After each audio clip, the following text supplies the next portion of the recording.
It's another delicious day here in the Let's Make Food from Food Kitchen, and today I'm making some tortillas, flour tortillas. So what I have here, we're gonna make this as quick as we can, 3 cups of unbleached flour. And I'm just gonna stick this on here and attach my dough hook, line it up and get it on. You can do this by hand.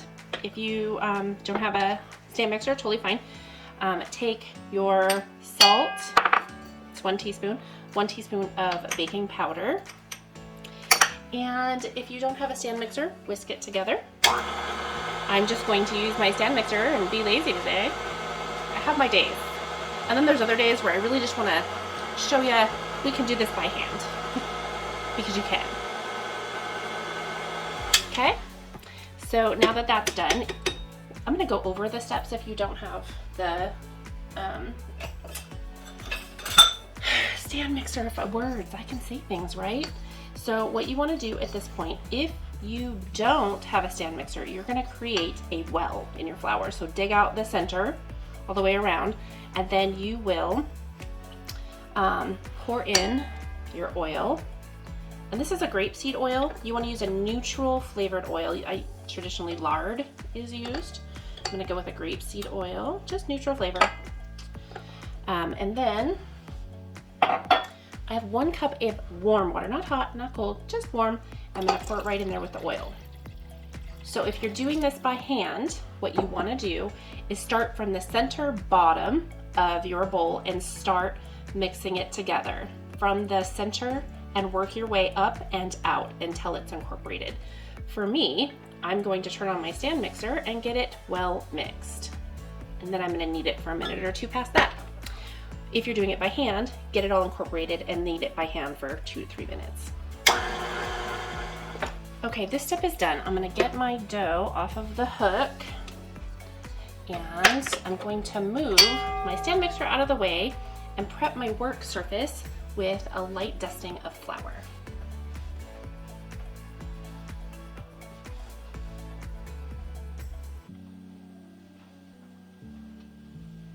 Okay, so now I'm going to put a little on my hands and just get my dough ball out. And it should be soft and supple, but not really sticking to your hands. Okay, this is what my bowl looks like, so it shouldn't have a bunch stuck. The next step is to try and get this flattened a little bit into somewhat of an even shape, because I want to get 14 to 16 sections of dough. They won't be balls yet, but I want to divide it. So the first thing I'll do is halve it lengthwise. And this is a great thing for your bench knife if you have one. If you don't, there's a link down below in the affiliate links for tools. Okay, so I want to do 8 pieces. The best way to do this one in particular has measurements on there in centimeters and in inches. So if I just count how many inches I have, there's 6. I forgot to mark it. 6, 10. Okay, so I'm gonna try and even this out because it's thicker on one side than the other. And if your shapes aren't even, so I'm gonna go about 1.25 inches for each one.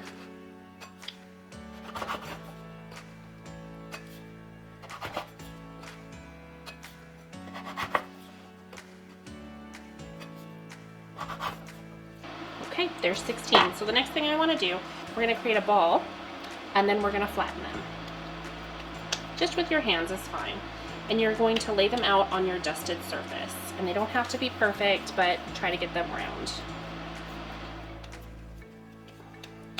And I am making sure that my dough is dusted still. So if it feels like the dusting came off too much, I'm just going to get it dusted some more, because that's what's going to help when we start to flatten them out.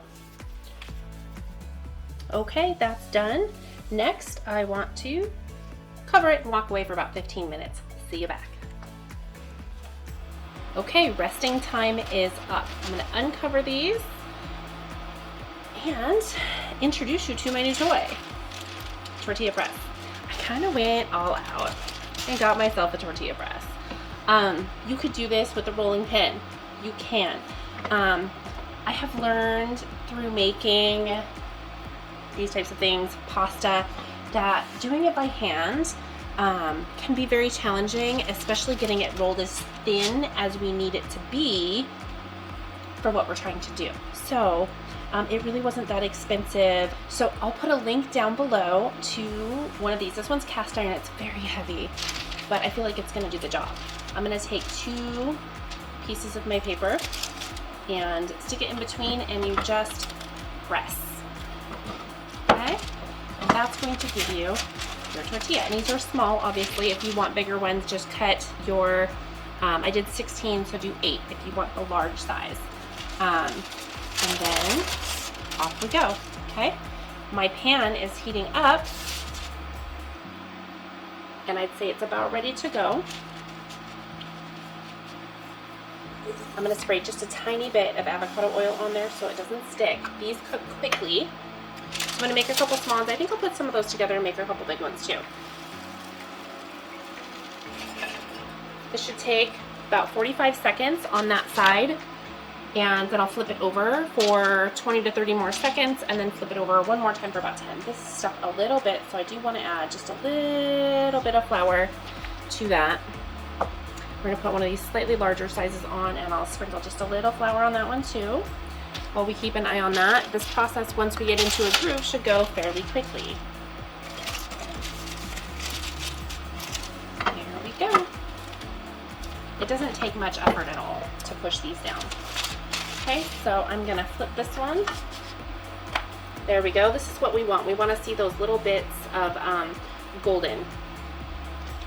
So that one's a little thick. What I did was press this one twice. Okay, flip it over one more time.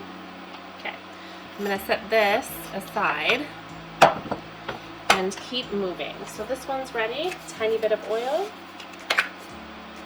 I'm gonna take my double pressed tortilla off my paper, stick it on there. If you see that it's starting to cook too fast or burn a little bit, you can just turn down your heat a little bit at a time.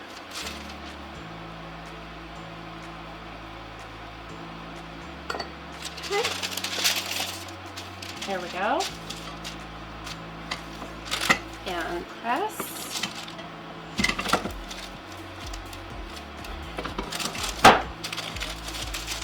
Okay.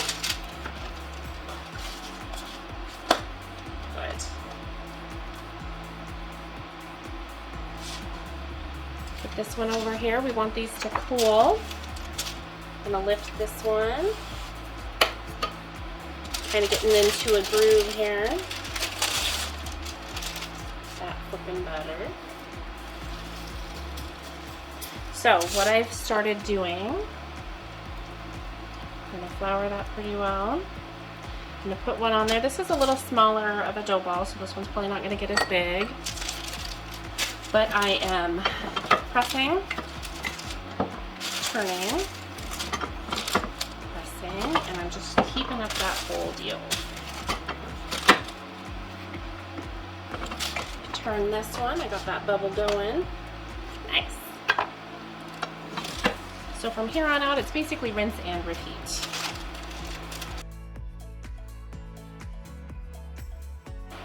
Okay, tortillas are done. Look at that. Some of them are cooler. I pulled this little one that was on the bottom because it's probably the coolest. Fluffy, light. Good flavor. Good. I think it just needed to be thinner like the rest of these are. The rest of these turned out thinner than that first one. But it's like when you're making pancakes. The first one doesn't count, right? From my kitchen to yours, let's make food from food. That's one boy puppy.